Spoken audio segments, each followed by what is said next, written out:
Good day, ladies and gentlemen, and welcome back to another episode of True Confessions Naija.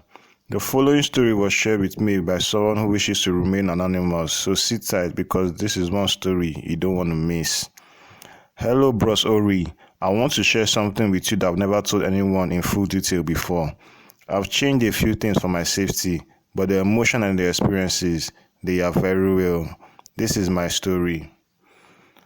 A few years ago, I was just another struggling young man in Nigeria. My name? Let's just say you can call me Anonymous for now. I come from a modest home, 3 siblings, a mother who prays day and night, and a father who left when things got hard.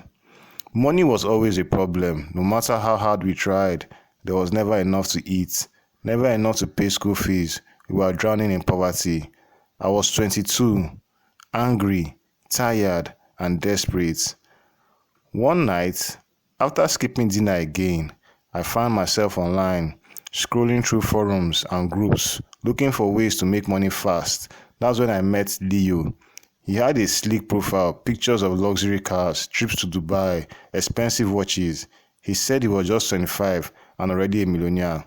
We started chatting. I asked him, how did he do it? He said, he's not a Yahoo boy. It's not blood sacrifice. It's something different, something clean. Clean? That word hits me. He promised that there was a ritual, yes, a spiritual ritual, but one thing didn't involve blood, no death, no harm, just red mercury, he said. Now, I had no idea what red mercury was. He explained it was a powerful, rare substance that could be used to invoke wealth. No human sacrifice, just a simple ritual, and it will be set for life. I was skeptical, but then again, I was also starving. He told me to meet him in Kaduna, where his connect would show me the way. That night, I couldn't sleep. I knew it sounded too good to be true, but I always knew that life wasn't offering me any other doors. 2 days later, I sold my sneakers, borrowed money from my friend, and traveled to Kaduna. It was my first time going that far from home. I arrived with one small bag and a big dream. Leo picked me up in an old Corolla, not the luxury I expected, but he smiled and welcomed me like a brother. You're about to become a millionaire, he said. I want to believe him. He took me to a rundown house in the outskirts. There, we met Babatunde, the herbalist. As soon as I stepped inside, something felt wrong. My stomach was twisted. The air smelled like burnt herbs and wet soil.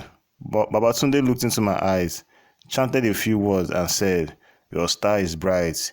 You are born for greatness." Those words melted my doubt for a moment. He explained that once I get the red mercury, he will perform the ritual. It would invoke a spiritual being who will go to the World Bank and return with wealth for me.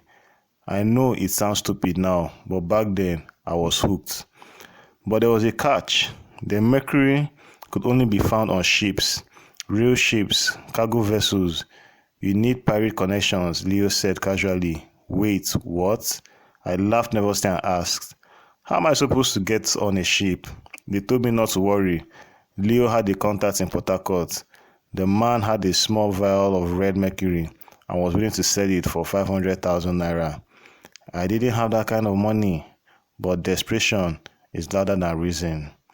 I sold my iPhone, my only valuable possession, for 400k and borrowed 100k more. I sent Leo the cash. He said he would travel to Port Harcourt the next day. Days passed, no calls, no messages. I was restless. Then I got a text. Bro, I'm in trouble. I was arrested. They think I'm trafficking illegal substances. My blood went cold. Leo was in police custody. Worse, he used my name and my phone number to make contact with the red mercury seller. Suddenly, I wasn't just a desperate guy looking for money. I was a suspect in an illegal operation. I panicked. I smashed my SIM card and threw it away. My friends couldn't reach me. My mother cried when she couldn't find me. I felt like I had destroyed everything in my life, chasing after something that probably didn't even exist. Days turned to weeks. I didn't hear from Leo again. One night I was watching YouTube. anything to distract myself. That's when I stumbled upon True Confessions Naija. The stories were just like mine. People who weren't looking for easy money and ended up losing their minds, families, or even lives. I couldn't breathe. Every story felt like a mirror. And then it hit me. What if I had gotten the red mercury? What if I had returned to Babatunde and gone through with the ritual? Would I be rich or would I be cursed, haunted, and worse? Leo once mentioned that after the ritual, I had to feed the creature. Just once in a while, he had said. I never asked what the creature would eat. Now I know. It would have wanted blood, mine or someone I love.